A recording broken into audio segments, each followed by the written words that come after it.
Hello friends, जय माता दी। आप सबका स्वागत है MJV एजुकेशन में। फ्रेंड्स, अगर आपको इसकी PDF चाहिए तो आप मेरे टेलीग्राम ग्रुप को ज्वाइन कर सकते हैं। चलिए सॉल्व करते हैं MCQs। देखते हैं पहला प्रश्न। अपने से भिन्न लोगों की संस्कृति ग्रहण करने की प्रक्रिया कहलाती है तो सामाजिकरण, पश्चिमीकरण, संस्कृतिकरण या परिसंस्कृति ग्रहण। तो जब दो संस्कृतियाँ आपस में मिलती हैं तो दोनों ही एक दूसरे के कुछ सामाजिक गुणों को ग्रहण करते हैं, सांस्कृतिक गुणों को ग्रहण करते हैं, तो उसी प्रक्रिया को हम अकल्चरेशन बोलते हैं। तो इसका राइट ऑप्शन है A 4, परिसंस्कृति ग्रहण। संस्कृति समाज के सदस्यों की जीवन विधि है, किसने कहा है? लिंटन ने, रेडफील्ड ने, विडने ने या टाइलर ने? तो संस्कृति को समाज के सदस्यों की जीवन विधि ये लिंटन ने कहा है। अगर जीवन शैली पूछता है तो वो रेडफील्ड की डेफिनेशन हो जाएगी। यहाँ जीवन विधि है तो ये लिंटन का है। राइट ऑप्शन है A। प्रति या विरोधी संस्कृति की अवधारणा किसने दी है? मिल्टन यंगर ने, बेवर ने, मैकी मेरियट ने या लेपियर ने? तो काउंटर कल्चर वो होता है जो हमारी एक मेन कल्चर होता है, जो प्रधान संस्कृति होती है, उसको जो चुनौती देती है वो काउंटर कल्चर होता है। जैसे हिप्पी कल्चर हो गया, समलैंगिक विवाह हो गया, तो ये क्या होता है? मेन कल्चर को ये लोग चुनौती देते हैं। तो राइट ऑप्शन है A, मिल्टन यंगर। किसके अनुसार संस्कृति वह संपूर्ण जटिलता है जिसमें ज्ञान, विश्वास, कला, नैतिकता, कानून, प्रथा तथा वे सभी क्षमताएं एवं गुण सम्मिलित है, जिसे मानव समाज का सदस्य होने के नाते प्राप्त करता है? तो टाइलर ने कहा है, मेलिनोवस्की ने कहा है, क्लूखोन ने या फीचर ने? तो संस्कृति की सर्वप्रथम जो डेफिनेशन है ये टाइलर ने दी है। राइट ऑप्शन है ये। टाइलर मानव शास्त्र के पिता हैं। इनकी बुक का नाम है प्रिमिटिव कल्चर। राइट ऑप्शन है A। मजूमदार एवं मदान के अनुसार संस्कृति क्या है? लोगों के जीवन जीने के ढंग को संस्कृति कहा है। संस्कृति पर्यावरण का मानव निर्मित भाग है। संस्कृति एक पर्यावरण है। संस्कृति सामाजिक विरासत है। तो मजूमदार एवं मदान ने कहा है कि जो लोगों के जीवन जीने का ढंग है, जो तरीका है, वही कल्चर है। राइट ऑप्शन है A। संस्कृति पर्यावरण का मानव निर्मित भाग है। यह हार्ट्सकोविट की डेफिनेशन है, ये एग्जाम में बहुत पूछी जाती है। संस्कृति को सोशल हेरिटेज यानी कि सामाजिक विरासत, ये ब्लूम और सेल्जनिक ने कहा है। तो इसका राइट ऑप्शन है A, मजूमदार एवं मदान। संस्कृत के इतिहास तथा इडास पक्ष की अवधारणा को किसने प्रस्तुत किया है? क्रोवर ने, बेनेडिक्ट ने, लिंटन ने, उपयुक्त में से कोई नहीं? तो इतिहास जो होता है वो किसी भी कल्चर का आंतरिक भाग होता है और जो इडास होता है वो उसका बाह्य पक्ष होता है। तो इसका राइट ऑप्शन है A, ये क्रोवर ने दिया है। संस्कृति किसी भी समाज के सदस्यों की जीवन शैली है। तो देखिए ऊपर अभी पूछा था ना जीवन विधि, तो वो लिंटन हो जाएगा। अगर जीवन शैली पूछता है तो वो रेडफील्ड हो जाएगा। राइट ऑप्शन है A। किसने संस्कृति को भौतिक तथा अभौतिक संस्कृति में विभाजित किया है? अकबर ने, सोरोकिन ने, मैकाइवर ने, टाइलर ने?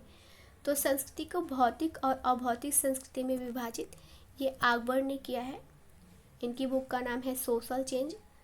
भौतिक संस्कृति वो होती है जो हम छू सकते हैं, देख सकते हैं, जिसको नापना तौलना ये सब पॉसिबल होता है। अभौतिक संस्कृति ये आंतरिक पक्ष होता है, जैसे हमारी प्रथा हो गया, रीति रिवाज हो गया, कला हो गया, साहित्य हो गया, परंपरा हो गई, तो ये सब अभौतिक संस्कृति हैं।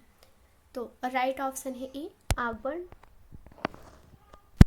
संस्कृति वह संपूर्ण जटिलता है जिसमें वे सभी वस्तुएं सम्मिलित हैं जिन पर हम विचार करते हैं, कार्य करते हैं और समाज के सदस्य होने के नाते अपने पास रखते हैं। तो ये रॉबर्ट वीरस्टेड, बेनेडिक्ट, विस्लर, क्रोबर। तो ये डेफिनेशन बेनेडिक्ट की है। राइट ऑप्शन है 2। किसने केवल अभौतिक पक्ष को ही संस्कृति माना है? तो ये मैकाइवर कहते हैं कि जो अभौतिक पक्ष होता है वही संस्कृति है, और किसी भी संस्कृति का जो भौतिक पक्ष होता है उसको उन्होंने सभ्यता कहा है। तो राइट ऑप्शन है मैकाइवर। कि इसके अनुसार हम सांस्कृतिक तत्वों को संस्कृति के गठन की सरलतम व्यवहारिक इकाई मानते हैं। Dube, Kroeber, Morgan, Parson. तो कल्चरल ट्रेट की डेफिनेशन है तो ये दुबे ने कहा है। राइट ऑप्शन है ए। कि इसने संस्कृति को एक ऐसे पर्यावरण के रूप में परिभाषित किया है जो मानव क्रियाओं के निर्माण में मौलिक है।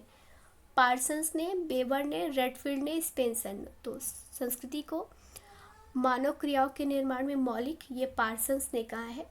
राइट ऑप्शन है ए।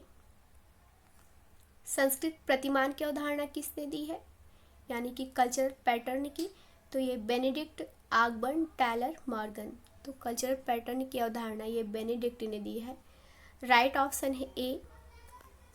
किसने कहा है, प्रतीकों द्वारा सामाजिक रूप से प्राप्त और संचरित सभी व्यवहार प्रतिमानों के लिए सामूहिक नाम ही संस्कृति है। तो फेयरचाइल्ड, वेरिस्टेड, दुबे, योगेंद्र सिंह। तो ये डेफिनेशन फेयरचाइल्ड की है। राइट ऑप्शन है ए। सांस्कृतिक क्षेत्र की अवधारणा का प्रयोग सर्वप्रथम किसने किया है, क्रोबर ने, साफिर ने, हर्ट्ज़कोविट ने या विस्लर ने। तो सांस्कृतिक क्षेत्र की अवधारणा का प्रयोग सर्वप्रथम ये विस्लर ने किया है। राइट ऑप्शन है ए। जहाँ पे जो संस्कृतियाँ समान रूप से पाई जाती हैं वो एक सांस्कृतिक क्षेत्र कहलाता है। राइट ऑप्शन है ए, राइट ऑप्शन है 4, विस्लर। किसके अनुसार वह क्षेत्र जिसमें समान संस्कृतियाँ पाई जाती है एक सांस्कृतिक क्षेत्र कहलाता है। तो ये हर्ट्ज़कोविट की डेफिनेशन है। राइट ऑप्शन है 2, इन्होंने दिया है ना, संस्कृत पर्यावरण का मानव निर्मित भाग है। तो ये राइट ऑप्शन है 2। किसने अमेरिका के आदिवासी क्षेत्रों को 15 स्वतंत्र सांस्कृतिक क्षेत्र में विभाजित किया है, विस्लर ने, क्रोबर ने, हर्ट्ज़कोविट ने, 1 और 2 दोनों। तो इसका राइट ऑप्शन है 4, ये विस्लर और क्रोबर दोनों ही जो अमेरिका के आदिवासी उनको 15 स्वतंत्र सांस्कृतिक क्षेत्र में विभाजित किया है। राइट ऑप्शन है 4। संस्कृत विलंबना का सिद्धांत किसने दिया है, यानी कि कल्चरल लैग का सिद्धांत किसने दिया है, तो आगबर ने, मैकाइवर ने, सोरोकिन ने, बेबर ने। तो संस्कृत विडंबना का सिद्धांत ये आगबर ने दिया है। इनकी बुक का नाम है सोशल चेंज, जो 1922 में आई थी। इन्होंने कहा था जो संस्कृत के 2 पक्ष बताए थे, एक भौतिक और अभौतिक। तो इन्होंने कहा था जो भौतिक पक्ष होता है वो बहुत आगे निकल जाता है, लेकिन जो अभौतिक पक्ष होता है संस्कृति का वो पीछे रह जाता है। तो इसी को इन्होंने संस्कृति विलंबना कहा है। भौतिक पक्ष में आसानी से बदलाव आ जाता है, लेकिन अभौतिक पक्ष में बदलाव करना थोड़ा मुश्किल होता है। तो इन दोनों के बीच का जो अंतराल है इसको इन्होंने संस्कृत विलंबना कहा था। तो राइट ऑप्शन है ए, आगबर्न। आगबर्न के भौतिक और अभौतिक संस्कृति के बीच पाए जाने वाले असंतुलन के कारणों में से कौन सा नहीं है। तो उन्होंने कहा था जो भौतिक और अभौतिक संस्कृति के बीच ये जो विलंबना है इसके 4 प्रमुख कारण हैं। पहला तो ये है कि नए विचारों के प्रति भय, दूसरा अतीत के प्रति निष्ठा, नवीन विचारों की परीक्षा में कठिनाई, और चौथा है सांस्कृतिक व्यवहारों में एकरूपता। तो सांस्कृतिक व्यवहार में एकरूपता ये नहीं है, बाकी तीनों की बात ये करते हैं कि इसी की वजह से जो है वो भौतिक संस्कृति से पीछे रह जाती है अभौतिक संस्कृति। राइट ऑप्शन है 4। किसके अनुसार उच्च एवं विकसित संस्कृति ही सभ्यता है, फेयरचाइल्ड, मॉर्गन, टैलर, ए और बी दोनों। तो इसका राइट ऑप्शन है 4। फेयरचाइल्ड और मॉर्गन दोनों ही ये मानते हैं कि जो उच्च एवं विकसित संस्कृति है वही सभ्यता है। तो राइट ऑप्शन है 4। देखिए, सभ्यता और संस्कृति को बहुत सारे लोग एक ही समझते हैं, लेकिन जो सभ्यता होती है, हमारे पास क्या है ये सभ्यता है, हम क्या हैं ये हमारी संस्कृति है।